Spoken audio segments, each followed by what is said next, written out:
أعوذ بالله من الشيطان الرجيم. قل هذه سبيلي أدعو إلى الله على بصيرة أنا ومن اتبعني وسبحان الله وما أنا من المشركين. الحمد لله رب العالمين والصلاة والسلام على أشرف الأنبياء والمرسلين وعلى آله وصحبه ومن تبعهم بإحسان إلى يوم الدين. أما بعد. محترم حضرات و خواتین، اللہ تبارک و تعالیٰ کا بڑا شکر اور احسان ہے کہ ہم دوبارہ اس مجلس میں شریک ہیں اور کچھ باتیں اللہ کے نبی صلی اللہ علیہ وسلم کی ایک صحیح حدیث کی روشنی میں گھر اور قبرستان اس موضوع کے تعلق سے کچھ باتیں ہم اس گفتگو میں سنیں گے. حضرت ابو ہریرہ رضی اللہ تعالیٰ عنہ فرماتے ہیں، اللہ کے نبی صلی اللہ علیہ وسلم نے فرمایا، جیسے حدیث کے الفاظ ہیں، قال قال رسول اللہ صلی اللہ علیہ وسلم لا تجعلوا بیوتکم قبورا ولا تجعلوا قبری عیدا وصلوا علی فإن صلاتکم تبلغنی حیث کنتم. حضرت ابو ہریرہ رضی اللہ تعالیٰ عنہ فرماتے ہیں، اللہ کے نبی صلی اللہ علیہ وسلم نے ارشاد فرمایا، اپنے گھروں کو قبرستان مت بناؤ اور میری قبر کو عیدگاہ میلہ مت بناؤ، اور مجھ پر درود پڑھو، تمہارا درود مجھ تک پہنچایا جاتا ہے جہاں کہیں تم ہو.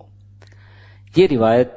ابو داؤد، مسند احمد اور طبرانی کی روایت ہے. زمانے جاہلیت میں لوگ تبرک کے لیے اور بہت سارے مقاصد کے لیے قبروں کی طرف سفر کرتے تھے، کسی نبی کی قبر کی طرف یا کسی نیک اور بزرگ کے عبادت گاہ کی طرف، یا بس ایسے ہی کوئی موہوم چیز ہوتی جس کے بارے میں کوئی یقین نہیں ہوتا، لیکن وہاں تک وہ لوگ سفر کرتے تھے. اور چونکہ اس سے غیر اللہ کی عبادت کا دروازہ کھلتا تھا اور امت کے شرک میں مبتلا ہونے کا شدید خطرہ ہوتا تھا، اسی لیے اللہ کے نبی صلی اللہ علیہ وسلم نے سختی سے اس چیز کو منع فرمایا. اور آپ احادیث میں دیکھیں گے کہ اللہ کے نبی صلی اللہ علیہ وسلم نے فرمایا، لوگو اچھی طرح سن لو، پچھلی امتوں کے لوگوں نے اپنے انبیاء کے قبروں کو سجدگاہ بنا لیا، میں تم کو اس بات سے منع کرتا ہوں، جیسے صحیح مسلم کی حدیث ہے. اور اسی طرح اللہ کے نبی صلی اللہ علیہ وسلم نے صحیح بخاری اور مسلم کی حدیث میں کہا، لعن اللہ الیہود والنصارى اتخذوا قبور انبیاءہم مساجدا. اللہ تبارک و تعالیٰ نے یہود و نصارہ پر لعنت فرمائی جنہوں نے اپنے انبیاء کے قبروں کو سجدگاہ بنا لیا. صحیح بخاری اور مسلم کی روایت ہے. اللہ کے نبی صلی اللہ علیہ وسلم کا یہ فرمان اس مقصد سے تھا کہ امت مسلمہ اسی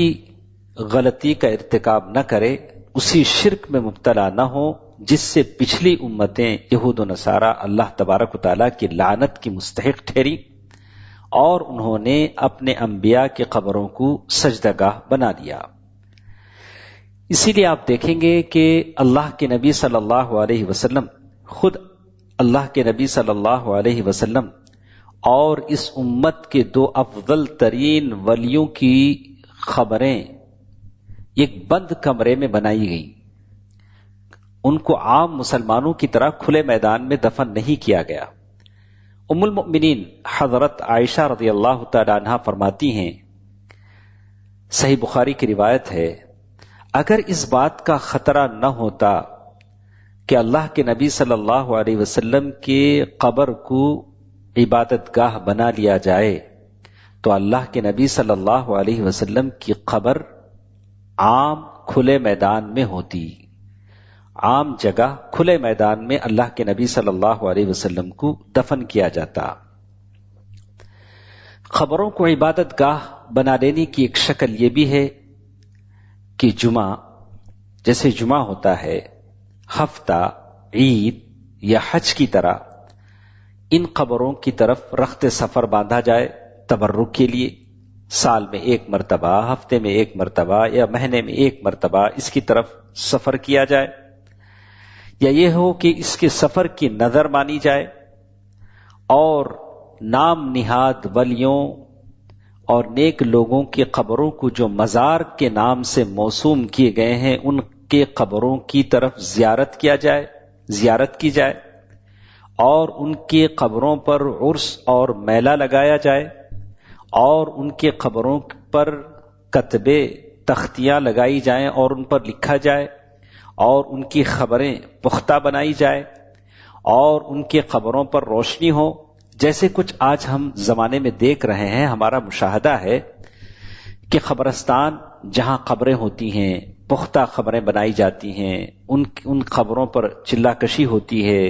لوگ جاتے ہیں اور وہاں فاتحہ خوانی کرتے ہیں اور جمگھٹا لگاتے ہیں اور وہاں کے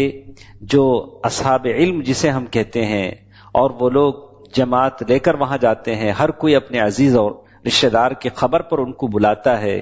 اور اہل علم جسے ہم اہل علم کہتے ہیں ان سے وہ فاتحہ خوانی کرواتا ہے، پھر اس قبر پر پھول پہنائے جاتے ہیں اور پھر وہاں چراغاں کیا جاتا ہے۔ یہ ساری بدعتیں، یہ سارے مشرکانہ اعمال خبر پر ہوتے ہیں۔